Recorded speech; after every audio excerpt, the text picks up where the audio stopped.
ঝিমঝিম বৃষ্টিতে চায় মন হারাতে। এই ঝিমঝিম বৃষ্টিতে কার না ভিজতে ইচ্ছা করে বলেন? কিছুদিন ধরে তো যে বৃষ্টি হচ্ছে সবারই কম বেশি ভিজা হয়ে গেছে। তো হ্যালো ভিউয়ার্স, আসসালামু আলাইকুম। নতুন আরেকটা ভিডিওতে স্বাগতম। আমি বৃষ্টি আসার একদিনও একটা দিনও ভিজতে পারি না। যেদিন গোসল করি এরপরেই বৃষ্টি আসে। তো আজকে বৃষ্টির আগ মুহূর্তে একটু বাইরে গেছিলাম, দেখলাম বৃষ্টি পড়তেছে আর দিনটা অনেক ঠান্ডা ছিল। তো ভাবলাম গোসল করে নিই, তারপর তো দেখি ঝুম বৃষ্টি। তো কি হয়েছে, ভিজতে পারবো না তো কি হয়েছে, বৃষ্টি ওটা অনুভব করাই অন্যরকম শান্তি, তাই না? তো এজন্য আমি ছাতা নিয়ে বাইরে বের হয়ে গেলাম। দেখলাম কীরকম, আর আমাদের এদিকে নালা টালা সব তো বইরে গেছে। উপরে তো বালু আছে দেখে মনে হয় এই পানি পড়ে নাই, পানি জমে নাই আর কি। আর নিচের দিকে দেখেন কী অবস্থা, পানি দিয়ে ওই রান্নাঘর, ওই জায়গায় মাটির চুলায় রান্না করি, ওই জায়গাটাও পুরো ভরে গেছে। তো এই দিক দিয়ে আমার মনে হলো যে দরজা তো লাগাই নেই, গেটও খোলা, মনে হয় চুড়ায় যদি কিছু নিয়ে যায় তাহলে তো আমার বিপদে রান্না। তো এই দিক দিয়ে আমি দরজাটা লাগাই নিলাম। আর রোডে একটু বাইরে বাড়িতে চাইছিলাম, দেখি রোডের কী অবস্থা। দেখি তো রোড তো পুরা সমুদ্র সাগর হয়ে গেছে, দেখেন কি একটা অবস্থা, নৌকাও চালানো যাবে এরকম অবস্থা হয়ে গেছে।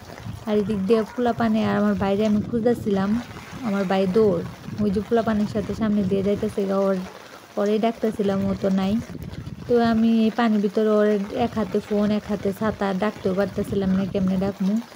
তো ওই দিক দিয়ে আরও পোলাপান বৃষ্টিতে ভিজেছে। ওদের আমার ভিজতে অনেক ইচ্ছে হয়েছিল, কিন্তু জ্বর আসা যাবে যেহেতু আমার ঠান্ডা লাগছে মনে হইতেছে। তো এই তো পোলাপানি কী সুন্দর করে খেলতেছে, আমরাও এরকম ছোটোবেলায় এইভাবে খেলছি। উপর থেকে যেই বাড়ির বিল্ডিংয়ের নিচে পানি পড়তো, ওই বিল্ডিংয়ের নিচে সবাই নিয়ে দলবদ্ধ করে বয়ে থাকতাম।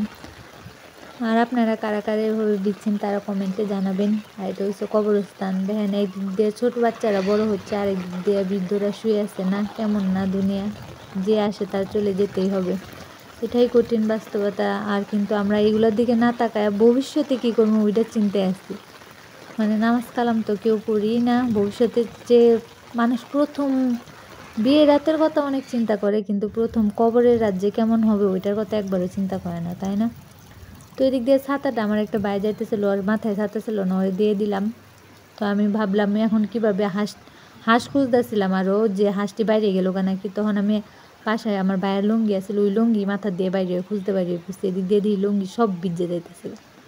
দেখলাম গিয়ে গাছে চালতা হয়েছে নাকি, চালতা পাতাগুলো অনেক সুন্দর লাগতেছে, বৃষ্টির ছোঁয়া পায় গাছগুলো সব তত্ত্বজয় রয়েছে। আর ওই সাইডে আমি হলুদ লাগাইছিলাম, আপনি এত হলুদ লাগানোর ভিডিও দেখলেনি। হলুদ তো এখন হইব না আর কিছুদিন পরে, আর নাকি বৃষ্টির পানিতে নষ্ট হয়ে যায়, আল্লাহ জানে কত গাছ লাগাইলাম, এই পানি জমার কারণে শুধু নষ্ট হয়ে যায়। আর পেঁপে গাছগুলা তো একটা পেঁপে, কিছু কিছু পেঁপে আছে আর কিছু কিছু নাই, গাছ সব নিজম হয়েছে। আর দিক দিয়ে মুরগি রানী দেখেন কি করতেছে, মুরগি রানী চুপটি করে বসে আছে, বৃষ্টির পানিতে কোথাও যাইতে পারতেছে না। আর ওর জামাই কই গেছে কি জানে, আমার দেখে দিচ্ছে দৌড়, মোরগটা জানি কই গেছে, মুরগের জন্য একা একা বসে আছে। তো এদিক দিয়ে বৃষ্টিতে পুরো ভিজে যাইতেছিলাম, ভাবলাম ঘরে জায়গা, বৃষ্টিতে যে পানি, আর ঘর মনে পানি জমে গেছে। এই ভাববে আমি ঘরে চলে গেলাম। আবার একটু উকি দিছিলাম বাইরে কেউ আছে নাকি, তো নাই গিয়ে দেখলাম কেউই নাই গিয়ে, সব গোসল করে গেছে। তো ঘরে গিয়ে দিই ঘরের দরজার সামনে পানি জমে যায়, আর উপর দিয়ে পানি পড়ে, দেখেন ঘরের অবস্থাটা কী হয়েছে। তো আমি লুঙ্গিটাও পুরো ভিজে গেছে, এক হাতে লুঙ্গি ছিল আর মোবাইল ছিল। আর মোবাইল তো আইফোনের অভাবে ঝড় বৃষ্টিতে তুলতেও পারি না পিক ভালো করে, ঝড় বৃষ্টিতে তুললে তো মোবাইল নষ্ট হয়ে যাবে। আর এত কষ্টের টাকায় আমার ফোন কেনা, ওইটা তো নষ্ট হইতে যাবে না। আর এত বয়স দিতে দিতে আমার পুরো গলাটাই বসে যাইতেছে, এত কথা একটানে কোয়া পরে তো কিছু মিনিট, 3-4 মিনিট 5 মিনিট তো গলা ব্যথা করে।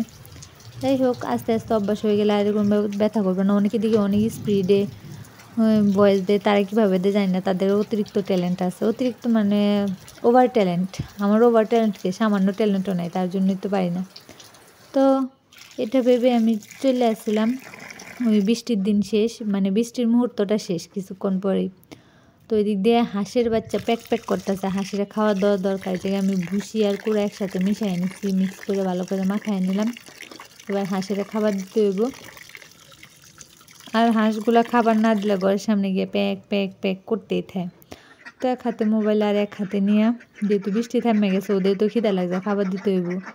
তো হাঁসগুলো আমার দেখা এই জায়গায় দাঁড়ায় রইল, তো ভাবলাম আমি যাই খাবার দিই। কিন্তু আমার তো মনে নাই যে মোরগ রানী আছে, মোরগ রানী তো কেউরেই খাইতে দিব না, ওর বউরে নিয়ে আইব আর সবাই রেখে দিয়ে দিব। তারপর আমি এটা নিয়ে ওদের যে জায়গায় খাবারের জায়গায় ওই জায়গায় নিয়ে যেতে দেখছেন হাসি কীভাবে দৌড় দেয়, মনে হয় যেন কী জানি নিয়ে আসছে না, পিচ্চি পোলাপানের মতো মায়া লাগে। তো ওরা আমার আগে গিয়ে বসে আসলো, এদিক দিয়ে মোরগ এত জোরে কামড় দিছে, আল্লাহ আল্লাহ গো। তারপর আমি মোরগরে দৌড়াইতেছিলাম যে তুই সর, ওরা একটু খাইতে দে। তো ওরা ঠিক মতো খাইতেছিল, কিন্তু এর ফাঁক দিয়ে আবার মোরগ গিয়ে যে কোন সময় এত জোরে কামড়টা মারলো ওইটা আর খেয়াল করি নাই। পরে কিছু হাঁস অনেক জায়গায় পালায় গেছিলো, মানে এই জায়গায় দেখতেছেন না সব হাঁস একটু পরেই হয়েছিল, ওইটা ক্লিপ নেওয়া হয়নি। তাই সবাই ভালো থাকবেন।